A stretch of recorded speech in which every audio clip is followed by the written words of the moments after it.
আচ্ছা, আপনাদের মনে আছে কি ঐশীর কথা? 2013 সালের 16 আগস্ট নিজ বাসায় তার বাবা মাকে খুন করে। আর কিছুদিন আগে 2024 সালের 3রা মার্চ বাবা রিশিদ বাগমার তার 25 বছরের ছেলে কাউসার বাগমারকে হত্যা করে। কিন্তু এসবের পেছনে কারণ কি ছিল? হ্যাঁ, ঠিক অনুমান করেছেন, এসবের পেছনে কারণ ছিল মাদক দ্রব্যের। বর্তমানে মাদকাসক্তি বিশ্বের প্রায় সব দেশের জন্য একটি চিন্তার কারণ হয়ে দাঁড়িয়েছে। The world's illicit drug trade. The Three people suspected of distributing fentanyl. শহরের অলি গলি আনাচে কানাচে মাদকাসক্তি নিরাময় কেন্দ্র।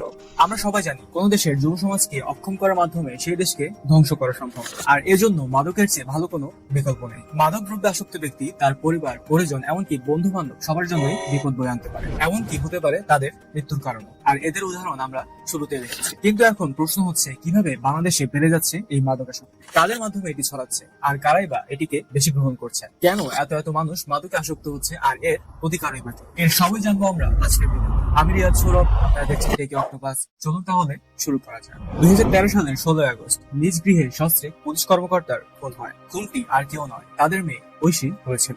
মাদকে আসক্ত ছিল ঐশী। বাবা মা জানতে পারলে নিজ মেয়েকে সামলাতে যখন একটু কঠোর হন, ঠিক তখনই মা বাবার উপর ক্ষিপ্ত হয়ে কুপিয়ে তাদেরকে হত্যা করে ঐশী। আবার 2021 সালের 15 মে হাফিজুর রহমান ঢাকা বিশ্ববিদ্যালয়ের ছাত্র তার নিজ বিশ্ববিদ্যালয়ের একজন রিক্সা চালককে মারধর করে। আর সে রাতেই হাফিজ এবং তার 3 বন্ধু মিলে এলএসডি মাদক সেবন করেছিল। এই এলএসডি সেবনকারী ব্যক্তিরা হেলুসিনেশনে ভোগে, যার ফলে সেই ব্যক্তিটি নিজের এবং নিজের আশেপাশের মানুষের জন্য বিপজ্জনক হয়ে ওঠে। হাফিজুর রহমানও ঠিক এমন হয়ে উঠেছিল। এলএসডি সেবন করার পর তার বন্ধুরা এক রিক্সা চালককে মারার জন্য তাকে ভৎসনা শুরু করে। আর এই ভৎসনা সইতে না পেরে হাফিজুর রহমান তখন তার হলের সকল রিক্সা চালকের পা ধরে মাপ চাওয়া শুরু করে। এক ডাবুওয়ালার ভ্যান থেকে দা নিয়ে নিজেকে কোপাতে থাকে। আর এভাবেই মাদকের কবলে পড়ে ঝরে যায় এক তাজা পা। সম্প্রতি 3রা মার্চ 2024 সালে বাবা রিশিদ বাগমার তার ছেলে কাউসার বাগমারকে নিজ হাতে হত্যা করে। আর এই হত্যার কারণে ছিল কিন্তু মাদক। তবে এখানে ঘটনাটি একটু ভিন্ন। ছেলের ভিসার মেয়াদ শেষ হলে নিজ দেশে চলে আসার পর শুরু হয়ে যায় তার বেকার জীবন। ধীরে ধীরে সে হয়ে পড়ে মাদকে আসক্ত।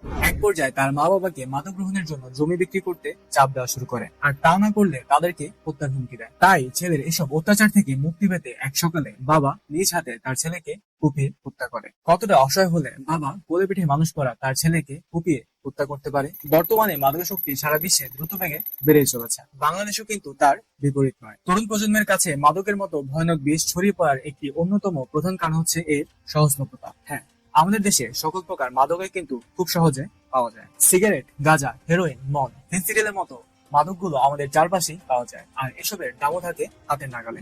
যার ফলে উপার্জনক্ষম মানুষের পাশাপাশি সকল ধরনের শিক্ষার্থীরাও কিন্তু এই ধরনের মাদকদ্রব্য কিনতে পারে। আবার সঙ্গদোষ, হতাশা ও দুশ্চিন্তা এবং নিছকের আনন্দ ও কৌতূহল বশত মানুষ এই মাদকে আসক্ত হয়ে পড়ে। এছাড়াও সামাজিক আর পারিবারিক পরিবেশের কারণে অনেকেই কিন্তু মাদকে আসক্ত হয়ে পড়তে পারে। সামাজিক অস্থিরতা, দায়িত্বতার গ্লানি, একঘেয়ামি, বেকারত্ব, একাকিত্ব এবং পারিবারিক বন্ধন ভেঙে যাওয়ার কারণে অনেকেই মাদকের দিকে ঝুঁকে পড়ছে। দেশে মাদকাসক্তির হার দ্রুতই বেড়ে চলেছে। মাদকাসক্তির কারণে সবচেয়ে বেশি ক্ষতিগ্রস্ত হচ্ছে স্কুল, কলেজ ও বিশ্ববিদ্যালয়ের শিক্ষার্থীরা। মাদক সেবনের প্রবণতা সবচেয়ে বেশি পরিলক্ষিত হয় 15 থেকে 30 বছর বয়সীদের মধ্যে।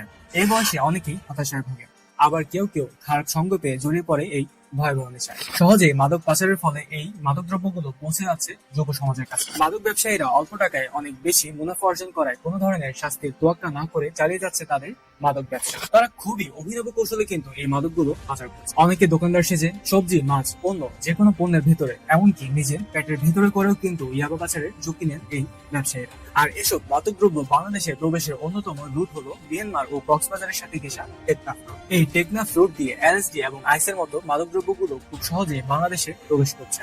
এই মাদকের বিরুদ্ধে অনেক শক্ত আইন থাকলেও তা কিন্তু কার্যকর খুব একটা হচ্ছে। স্কুলের বইতে মাদক যে খারাপ জিনিস সে বিষয়টি উপস্থাপন করা হলো, বাস্তব জীবনে মাদক যে খারাপ তা আমাদেরকে শেখানো হয়, যার কারণে বর্তমানে তরুণ সমাজরাই এই মাদকের খপ্পরে বেশি পড়ছে। আর এই বিষয় নিয়ে ততটা সচেতন না হয় বর্তমান জেনারেশনে দ্রুত ছড়িয়ে পড়ছে এই মাদকাসক্তি। বর্তমানে তো মাদকাসক্তি একটি ট্রেন্ড হয়ে গেছে। আমরা অনেক ধরনের সিনেমা এবং নাটকের মধ্যে এই মাদক সেবনকে অনেক কুল ভাবে প্রেজেন্ট করে থাকে, আর তাদের দেখা দেখি তরুণ সমাজরাও কিন্তু নিজেদেরকে কুল ভাবে প্রেজেন্ট করার জন্য এই মাদকের সেবন করে। প্রত্যেকের কাছে এই মাদক দ্রব্যগুলো ওষুধের মতো পৌঁছে গিয়েছে।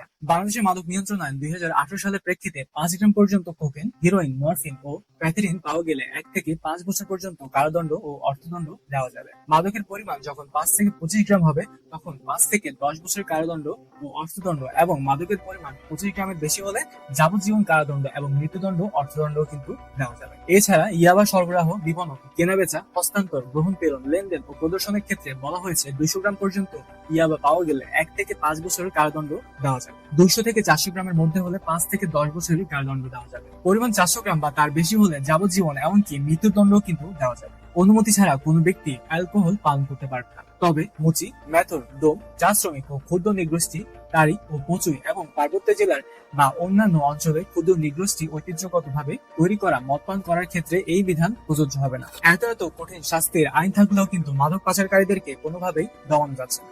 তার একমাত্র কারণ বলা যায় আমাদের আইন আছে কিন্তু তার কার্যকর ব্যবহার নেই। তাহলে এর সলিউশনটা কি হতে পারে? একবার মাদক আসক্ত হয়ে পড়লে যে কোনো ব্যক্তিকে কিন্তু স্বাভাবিক জীবনে ফিরে আসতে হলে অনেক ধরনের বাধা বিপত্তি সমস্যার সম্মুখীন হতে হয়। মাদকাসক্ত ব্যক্তিকে শনাক্ত করতে পারলে সবার আগে প্রয়োজন পারিবারিকভাবে তাকে সাহায্য করা। যত দ্রুত সম্ভব তাদেরকে মাদকাসক্তি নিরাময় কেন্দ্রে কাউন্সিলিং এর জন্য পাঠানো দরকার। তবে এদেশে মাদকাসক্তি নিরাময় কেন্দ্রগুলোর মান নিয়েও কিন্তু প্রশ্ন রয়েছে। প্রতিকার থেকে প্রতিরোধই উত্তম। তাই শিশুদেরকে ছোট থেকে পারিবারিকভাবে উন্নত পরিবেশ দিতে হবে। তাদের মধ্যে নৈতিক মূল্যবোধের বিকাশ ঘটাতে হবে। আর এমন পরিবেশ পেলে তারা কিশোর বয়সে মাদক আসক্ত হয়ে পড়বে না। আর এর সাথে সরকারকেও মাদক এবং চোরা কারবারিদেরকে কঠোর হস্তে দমন করতে হবে। আমাদেরকে মনে রাখতে হবে এদেশে উন্নয়নের মূল কারিগরই কিন্তু যুব সমাজ। তাদেরকে মাদকের এই প্রাণঘাতী ছোবল থেকে রক্ষা করতে হবে। পুরো ভিডিওতে আমরা জানার চেষ্টা করেছি মাদক নিজের জন্য, পরিবারের জন্য, এমনকি সমাজের জন্য কতটা ভয়াবহ। আর ভয়ের ব্যাপার হচ্ছে এই বিষয়টি যে অনেক বেশি খারাপ তা আমরা সবাই জানি, কিন্তু তা কেউ প্রচার করছে না, মানুষজনকে সচেতন করছে। আর এত কিছুর মাঝেও আমাদের ক্ষুদ্র প্রচেষ্টা আপনাদেরকে একটু সচেতন করার জন্য। আর আমাদের এই চেষ্টাটি তখনই সফল হবে যখন আপনি এই ভিডিওটি শেয়ার করে নিজে সচেতন হবেন এবং আরেকজনকে সচেতন করবেন। যুগে যুগে মাদকের ফলে ঘটে চলেছে অনেক লোমহর্ষক ঘটনা। কখনো মাদকে আসক্ত মেয়ের হাতে খুন হচ্ছে বাবা মা, আবার কখনো বাবা খুন করছে তার মাদকাসক্ত ছেলেকে। কবে থামবে এই মৃত্যুচ্ছব? রশিদ বাগবানের মতো পিতার আত্মত্যাগের বিপরীতে আমরা কি গড়ে তুলতে পারবো এক আদর্শ সমাজ, যে সমাজ হবে সম্পূর্ণ মাদক মুক্ত? প্রশ্ন রেখে যাচ্ছি সমাজের কাছে। ধন্যবাদ সবাইকে। আসসালামু আলাইকুম।